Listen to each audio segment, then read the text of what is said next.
We'll now get Lord Monkton's breakdown. Christopher Monkton, thank you for coming on with us. Well, Alex, it's always a pleasure.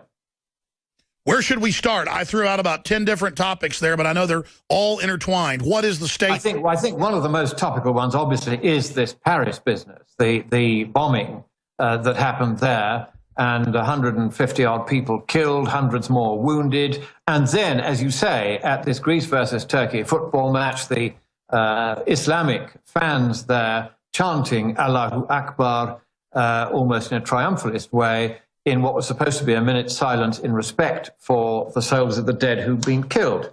And this does show what a breakdown of normal civilized communication there is now between the Islamic world and the rest of the world. Because remember, the rest of the world doesn't do this sort of thing.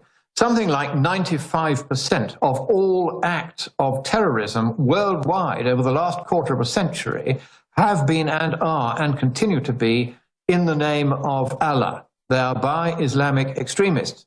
And the extraordinary thing is how seldom you hear leaders of Islam coming out and saying this is unacceptable, even after the latest real outrage in Paris against ordinary innocent civilians. More or less the entire Islamic world had absolutely nothing public to say.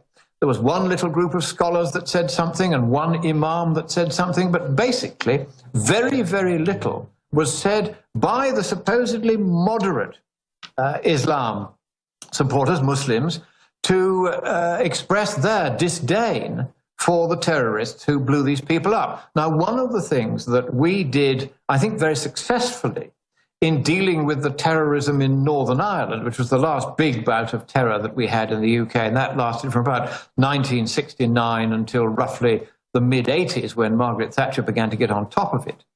One of the things that she did was to engage the population and leadership in the south of Ireland on the side of civilization against the terrorists.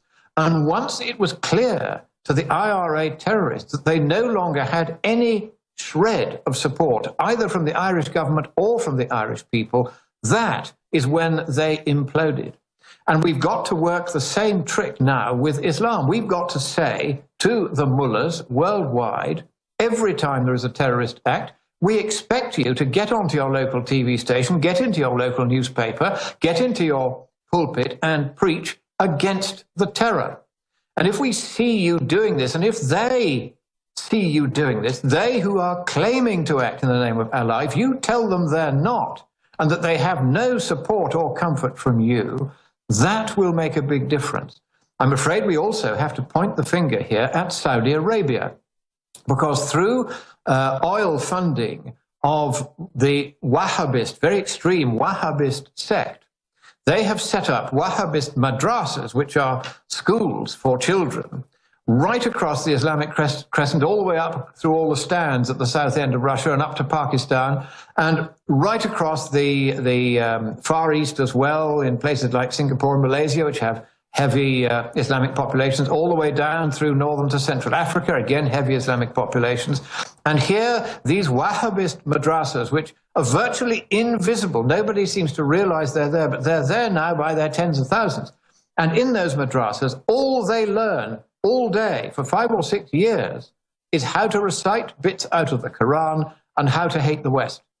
And this is a serious problem. The kids who go to these madrasas are not getting any of the education in civilization, which from the 9th to the 12th centuries made Islam the center of the world's learning. If you went to Damascus or Baghdad from the 9th to the 12th centuries, there were no dark ages there as there were in Christian Europe. There, civilization and scholarship flourished. By the way, let me stop you there, because I get criticized when I point out history. You're a scholar of history. I enjoy learning history as well. You're right. Islam, during some periods, was actually very scientific, not warlike, and very advanced. And then it goes into other periods where it's completely barbarous.